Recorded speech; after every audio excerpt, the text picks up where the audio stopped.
평화를 빕니다. 네, 제가 일전에 어느 책에서 본 건데 그 책에서 다른 책을 소개하면서 어떤 한 아이에 대한 이야기를 썼어요. 그 아이는 어려서 아버지로부터 학대를 많이 받았던 아이였습니다. 아이가 학대를 많이 받았고 아버지의 명령을 다 마음껏 해야 했던 그런 어린 시절을 보냈는데, 아버지가 심지어는 그 아이의 이름을 한 번도 부른 적이 없답니다. 아이를 부를 때는 휘파람을 불거나 손짓으로 부르거나 손가락으로 개 부르듯이 그렇게 불렀나 봐요. 이 아이가 그런 아버지에 대한 불만이 굉장히 커졌을 거 아니에요. 그날로 자기가 아버지고 어리니까 힘도 없고 저항은 못했지만 굉장히 큰 증오심이 이렇게 자기한테서 이렇게 나오기 시작했는데, 어느 날인가 자기가 조금씩 크면서 자기 아버지가 유태인이라는 걸 알게 됩니다. 그러고서는 유태인에 대한 증오심을 키우기 시작합니다. 그 사람이 누구냐 아시죠? 아돌프 히틀러입니다. 그 이야기를 하면서 히틀러가 왜 그렇게 정말 악독하고 악랄한 사람이 되었는가에 대해서 이제 어렸을 때 그 배경을 설명한 거예요. 그러니까 히틀러라는 사람은 어렸을 때 계속 보고 자란 게 그런 거였었죠. 그러니까 선보다는 악이 더 강했고 어두움이 빛보다 더 강했던 그런 어린 시절을 보낸 거죠. 그러면서 그 사람이 얘기하는 것이 뭐였었냐면, 우리가 삶을 살아가면서 봐야 할 것이 뭐냐고. 우리 사실 세상에 어두움이 많습니다만 빛을 봐야 하고 또 미움이 있습니다만 사랑을 봐야 하고, 사실 이런 것들을 우리가 살아가야 되는데 우리는 자연스럽게 그 잘못된 것에 더 익숙해서 바라보는 그런 경향을 갖고 살아간다는 거죠. 우리가 만약에 선을 보고 사랑을 보고 관계성의 아름다움을 보고 존재하는 모든 것이 그렇게 연결되어 있다는 것을 우리가 매일매일 상기하면서 의식하면서 살아간다면 우리는 서로 싸우려는 마음을 덜 가질 거라는 겁니다. 이와 반대로 여러분들 잘 아는 넬슨 만델라라는 사람이 있잖아요. 그분은 사실 그 인종차별 운동에 대하면서 싸웠던 분이죠. 근데 그분이 처음에는 무력 시위를 계획하고 사실 군대도 만들었던 사람입니다. 여러분들 잘 아실 겁니다. 그것 때문에 이제 무기지역을 선고받아서 감옥 생활을 하는데, 감옥 27년을 감옥 생활을 하죠. 그 중에서 그 17년간은 그 로벤섬이라는 곳에 있는 아주 독특한 감옥, 아주 악랄하기로 유명한 그 감옥에서 17년 감옥 생활을 합니다. 거의 독방에서 살았다고 해요. 여러분들 한번 생각해 보세요. 17년간 독방에 살면 뭐 누구도 견뎌낼 수 없습니다. 한 달만 살아도 미친다는 거죠. 근데 그 사람이 처음에 그 자기 변호사가 찾아왔을 때 변호사가 그렇게 물었대요. 여기서 생활이 좀 어떻습니까? 당연한 걸 뭘 물어봐요. 어렵죠. 왜 만델라가 그렇게 대답했다고 해서, 이런 지옥 같은 데는 더 없을 겁니다. 또 다시 없을 겁니다. 근데 자기가 이제 그렇게 하면서 계속 증오심을 키워왔죠. 더 미워하고 어떻게 하면 복수를 할까 이런 생각을 하고 사는데, 그렇게 사니 자기 삶이 완전히 피폐해지더랍니다. 그래서 이건 안 되겠다 싶어서 이제 삶의 시각을 바꾸기 시작했죠. 좋은 것을 보자, 선을 보자, 빛을 보자 하면서 성경도 읽기 시작했고, 그러면서 이제 감사하는 마음을 갖기로 했어요. 맛없는 밥을 먹을 때도 감사했고, 강제 노동을 받을 때도 감사했고, 심지어는 간수로부터 얻어 터질 때도 감사했어요. 공헌을 받을 때도. 이게 말이 됩니까? 되지도 않는 얘기지만 그는 그렇게 살았어요.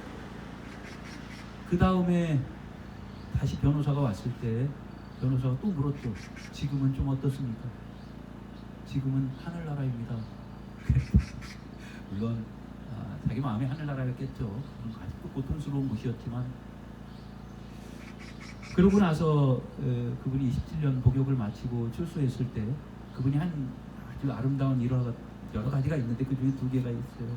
자기를 무기징역 선고했던 그 판사와 만나서 식사를 하고 또 껴안으면서 음식을 해주었습니다. 또 자기를 고문했던 그 교도소 간수 그 사람 만나서 악수하고 용서를 해주었습니다.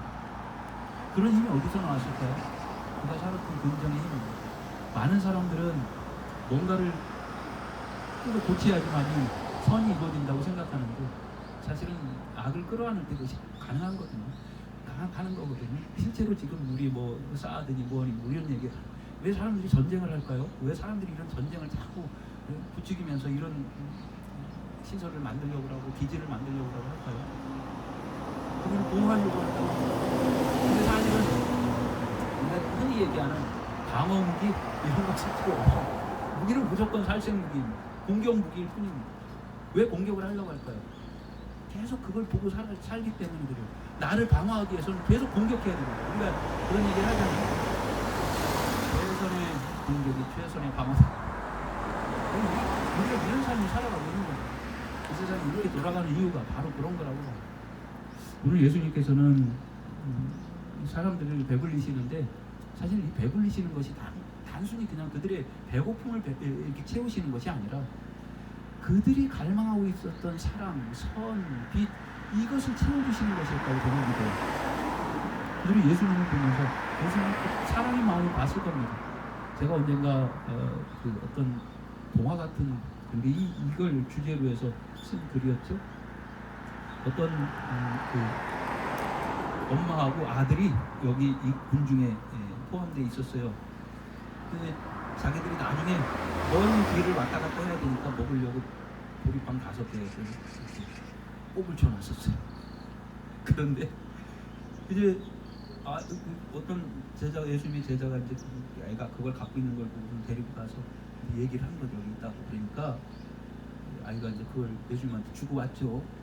주고 왔는데 엄마가 그걸 주고 왔으니 자기네들 돌아갈 때 음식이 없잖아요. 아이를 나무랬어요. 야, 너 어떻게 그 빵을 줬니? 우리 나 갈 때 그 필요했는데 배고프면 어떡하니? 그러니까 그 아이가 뭐라고 했는지 알아요? 그 동안의 막내입니다. 엄마도 저분의 눈을 보면 안 줄 수가 없을 거야. 그 예수님의 눈이 그렇게 선하게 자기를 바라봤다는 거죠. 이런 겁니다. 우리는 어떻게 보면 바라보는 눈을 좀 바꿔야 되지 않을까.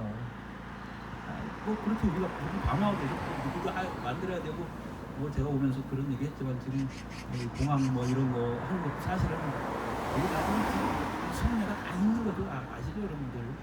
골짜기입니다 사실. 왜 이런 걸 해야 되는 걸까요? 우리는 어떻게 보면 합치된 어떤 그 어둠을 살아가는 사람들인지 몰라요. 몇몇 사람들이 그렇게 잘못된 것이 아니라 우리 모두도 그런 운을 갖고 살기 때문에 그냥 많은 사람들이 이거 그래 그렇게 해야 되는 거 아니야? 실제로 우리가 이런 데서 이렇게 저도 여기 온 지 참 오래됐습니다만 이런 데서 이런 거 하는 걸 보면서 왜 저렇게 하는 거야? 우리를 방어하는 무기를 만든다는데 왜 그래? 이렇게 얘기를 하거든요. 뭘 보고 살길래 우리는 그런 말을 할 수 있을까요? 사람을 죽이는 무기를 만들면서 그걸 설치하면서 괜찮다고 하는 것이 참 이상한 거 아닐까요?